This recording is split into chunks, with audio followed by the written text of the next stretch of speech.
कशाला इंजिनिअरिंगला ऍडमिशन घेतलंय? इथं आमचीच अवस्था वाईट आहे, तुमची अवस्था 4 वर्षानंतर अजून वाईट होईल. फार बेकार आहे हे. हे पहिलं वाक्य मी ऐकलं होतं 1997 साली. आता व्हिडिओ शेवटपर्यंत नीट बघा, लक्षात घ्या.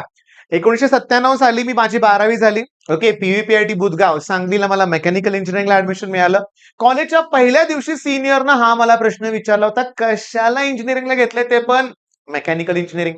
मी तुम्हाला सांगू का, लक्षात घ्या, मेकॅनिकलला स्कोप होता हो. हा, मेकॅनिकलला स्कोप होता. जे टॉपर आहे ते सगळे मेकॅनिकल इंजिनिअरिंगच करायचे. आता सध्या तुम्ही सीएस, आयटी, एआय जसं पळताय ना सगळेजण, त्या काळात मेकॅनिकल होतं. मग ऑब्व्हियसली तुम्ही मोठ्या उत्साहात मेकॅनिकलला ऍडमिशन घेताय आणि पहिल्या दिवशी जर असा प्रश्न तुम्हाला सिनियर कडून ऐकायला मिळाला तर थोडंसं डिमोटिवेट झाल्यासारखं वाटतंय ना. त्या सिनियरचं म्हणणं काय होतं की रिसेशन आहे, मंदी आहे, जॉब आता नाहीयेत पहिल्यासारखे, काय वाईट डार्क फ्युचर आहे, असं तिचं म्हणणं होतं. लक्षात, मी अजून ते शब्द विसरलेलो नाहीये. पण बाळांनो, मी तुम्हाला सांगतो, या घटनेला आता किती वर्ष झाली बघा, 27-28 वर्ष झाली, बरोबर आहे. पण मी तुम्हाला अभिमानानं सांगतोय की माझ्या इंजिनिअरिंगच्या बॅच मधले जे मेकॅनिकल इंजिनिअरिंगला होते सगळे यशस्वी आहेत त्यांच्या त्यांच्या फील्डमध्ये. कुणालाही प्रॉब्लेम आला नाही. पण स्टेबल होण्यासाठी किंवा सेटल होण्यासाठी, यश मिळवण्यासाठी वेळ लागला. काही ना कमी वेळ, काही ना जास्त वेळ. अरे आता पण तीच परिस्थिती आहे. तुम्हाला सांगितलं जाईल की पुढं अवघड आहे, फ्युचर असं आहे तसं आहे, डॉलरच्या किमती वाढतात, रुपयाच्या कमी होतात, सगळ्या गोष्टी अशाच राहणार आहेत. इंजिनिअरिंगला चढ उतार येतच राहतात. मध्येच रिसेशन येतं, जरा प्रॉब्लेम क्रिएट होतो, पण पुन्हा एकदम बूम पिरियड सुद्धा येतो, लक्षात घ्या. म्हणजे आता पहिली गोष्ट काय या व्हिडिओत मला तुम्हाला सांगायची होती की तुम्हाला तुमच्या आवडीचं क्षेत्र निवडायचंय, भले कुणी काहीही म्हणू देत. स्कोप आहे, स्कोप नाही. बरं, स्कोप असणाऱ्या ब्रांचेस निवडायच्या, मला त्यात काहीच इंटरेस्ट नाहीये, मग हे अतिशय चुकीचं आहे की नाही सांगा बघू. मी सगळं बघितलंय. 99% अगदी खात्रीने लिहितोय मी, 99% मुलांना सीएस पाहिजे किंवा आयटी. आता एआयचं बूम. होय, एआय ह्या सीएस आयटी पेक्षा लोकांना एआय पाहिजे. एआय पुन्हा मशीन लर्निंग, ते टाटा सायन्स, इकडं कल होता आणि तो वाढलेलाच आहे. पण त्याचबरोबर सिव्हिल, मेकॅनिकल, इलेक्ट्रिकल इकडं सुद्धा मुलांचा आता कल वाढतोय. हा, मला गव्हर्नमेंट जॉब करायचा आहे म्हणून सिव्हिल इंजिनिअरिंग चुकीचं आहे रे. तुला त्या सिव्हिल मध्ये इंटरेस्ट आहे का? कन्स्ट्रक्शन फील्ड मध्ये इंटरेस्ट आहे का? तिथं तुला फ्युचर आहे असं वाटतंय का? किंवा तू त्याचा काही अनुभव घेतलाय का? का गव्हर्नमेंट ऑफिसर व्हायचंय म्हणून सिव्हिल इंजिनिअरिंग? हे चुकीचं आहे ना बाळांनो. म्हणजे मुद्दा काय की तुम्हाला प्रश्न पडला पाहिजे, इंजिनिअरिंग का करताय? बाळांनो, मी चूक केली, मी सगळ्यांसमोर कबूल करतोय. आता मी तुम्हाला सांगू का, माझे पंजोबा शिक्षक होते, आजोबा, चुलत आजोबा, मी शिकवतोय, माझा मुलगा शिकवतोय. आमच्या घरात सगळ्यांच्या अगदी म्हणतो ना रक्तातच ते आहे, टीचिंग म्हणूया आपण. पण मी घेतलं ना इंजिनिअरिंगला. मला त्यावेळेस प्रश्न पडायला पाहिजे होता, मी का करतोय मेकॅनिकल इंजिनिअरिंग? मी डोनेशन भरून ऍडमिशन घेतलं, लक्षात घ्या. माझी ब्रांच पहिला सिव्हिल होती, पुन्हा ती मेकॅनिकल मी चेंज केली होती बरं का. हे मी क्लिअरली सांगतो तुम्हाला. स्कोप होता म्हणून. मी 1 वर्ष त्या फील्डमध्ये जॉब सुद्धा केला, पुण्यात मी जॉब सुद्धा केला. पण मी असं कधी त्यात सॅटिस्फॅक्शन मिळतच नव्हतं. जे आज इथं मिळतंय किंवा माझ्या ऑफलाईन क्लासमध्ये जे मला मिळतंय सॅटिस्फॅक्शन, ते नाही मिळालं. बरं, लकीली मी या फील्डमध्ये आलो. माझ्या आवडीचं क्षेत्र मला परत मिळालं. मी खुश आहे. पण तसं नसतं तर मी आज कुठल्यातरी कंपनीत चांगल्या पोस्टवर असतो. पण मी खुश असतो का?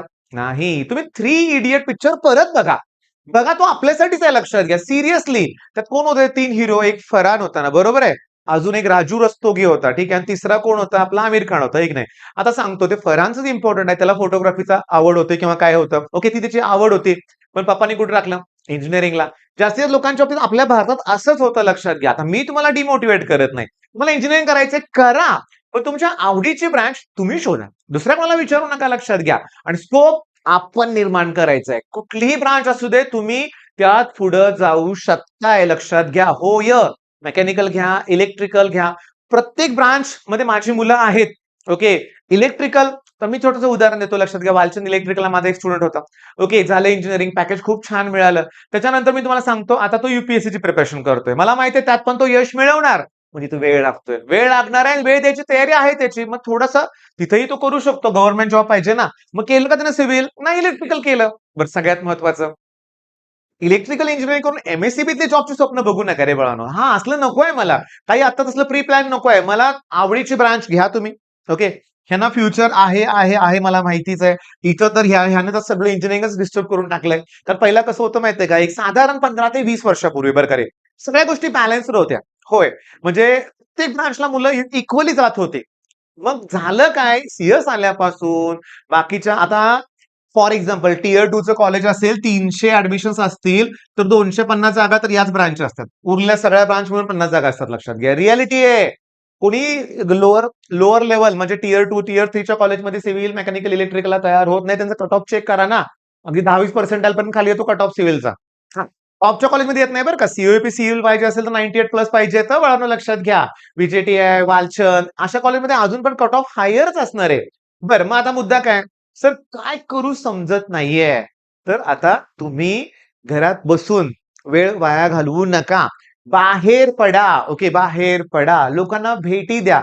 तुमच्या पालकांचे बरेचसे मित्र असे असतात की ते वेगवेगळ्या फील्डमध्ये असतील. पर्सनली त्यांना व्हिजिट करा. पुण्यात असेल, आता तुम्हाला माहिती आहे चाकणमध्ये मोठे मोठे प्लांट्स आहेत. लक्षात घ्या. चाकण असेल, तो पिंपरी चिंचवड एरिया असेल, एमआयडीसीचा एरिया बघा ना, ते जावा ना, त्या कंपनीजला व्हिजिट करा ना, तिथल्या एक्झिक्युटिव्हना भेटा ना, विद्यार्थ्यांना भेटायला सगळ्यांना आनंद होतो बरं का. लक्षात घ्या, तुम्हाला गाईड करायला सगळे तयार असतात. विचारा, आता आमच्या साताऱ्यात तुम्ही जर म्हणलं गिअर मॅन्युफॅक्चरिंग, ओके, मोठ्या मोठ्या कंपनी आहेत. मी तुम्हाला सांगतो टॉप गिअर नावाची कंपनी साताऱ्यात आहे. कवित्सू ट्रान्समिशन आहे. अजून मी तुम्हाला सांगतो एक सायक्लो ट्रान्समिशन ही कंपनी आहे. 100% एक्सपोर्ट असतो याचा. ओके, गिअर मॅन्युफॅक्चरिंग आहे. मग तुम्ही साताऱ्यात असाल तर जावा ना, त्या कंपनीला व्हिजिट करा. मेकॅनिकल इंजिनिअरिंगला काय स्कोप आहे, काय हे सगळं जाणून घ्या थोडंसं. ओके, दुसरी गोष्ट म्हणजे केमिकल इंजिनिअरिंग करायचं असेल किंवा तुम्हाला कुठलंही इंजिनिअरिंग करायचं असेल तर ते जाणून घ्या फील्ड. तिथं जॉबचं काय नक्की करायचं काय असतं आपल्याला हे जाणून घ्या. बरं, आयटी फील्डमध्ये बरेच जण आहेतच ना. बघा ना त्यांचं कामाचं स्वरूप काय असतं ते ओळखून घ्या रे बाळांनो. सगळ्यात महत्वाचं आणखीन, का करताय? फ्युचर नाहीये. बिलकुल नाहीये असं म्हणणाऱ्यांकडे लक्ष देऊ नका. ओके, असं बिलकुल नसतं. घरी बसून जॉब मिळणार आहे का तुम्हाला? नाही. तुम्हाला प्रयत्न तर करावे लागतील की नाही सांगा? होय, करावे लागणार आहे. मुलांना काय वाटतं, की मी कॉलेजमध्ये शिकतोय, फायनल इयरलाच प्लेसमेंट व्हायलाच पाहिजे. नाही रे होत असं. नाही. तिथे सुद्धा धडपड आहे, तिथे सुद्धा रेस आहे, स्पर्धा आहे. 4 वर्षाचा परफॉर्मन्स करायचा तिथं चेक केला जाणार आहे. लक्षात घ्या. तुमचं ते काय म्हणतो ना सीजीपीए तो पण परफेक्ट, तो एक एव्हरेज जो आहे तो मेंटेन ठेवावा लागणार आहे. तुमचे 10चे 12चे मार्क्स सगळे कन्सिडर केले जाणार आहेत आणि मग तुम्हाला ती प्लेसमेंट मिळणार आहे. काही लोकांना काय वाटतं, की सीओपी मिळालं झाली माझी प्लेसमेंटच झाली. नाही, नाही. तुम्हाला एफर्ट्स घेत राहायला लागणार आहे. बट प्लेसमेंट नंतर सुद्धा एफर्ट्स आहेत रे. तिथेही ऑर्गनायझेशन तुम्हाला सगळ्यांच्या पुढे राहायचंय, काम करायचं सगळ्या गोष्टी. मग तुम्ही तिथे टिकून राहणार आहे. नाहीतर तुम्ही बघताय ना आता मेटा म्हणजे माहिती आहे फेसबुक, ते मार्क झुकरबर्ग त्याची कंपनी. त्याने काहीतरी 8,000 लोकांना काल काय परवा त्यांनी एकदम ले ऑफ देऊन टाकलंय. लक्षात घ्या. घरी पहिला वर्क फ्रॉम होम म्हणले, नाहीतर डायरेक्टली मेल आला घरी. टेस्लामध्ये पण तसंच होतं. मेल येतो, संपलं, घरी थांबायचं. म्हणजे इनसिक्युरिटी आहे. पण कुणासाठी? जे परफेक्ट नाही त्यांना तो त्रास आहे. तुम्ही परफेक्ट बना ना.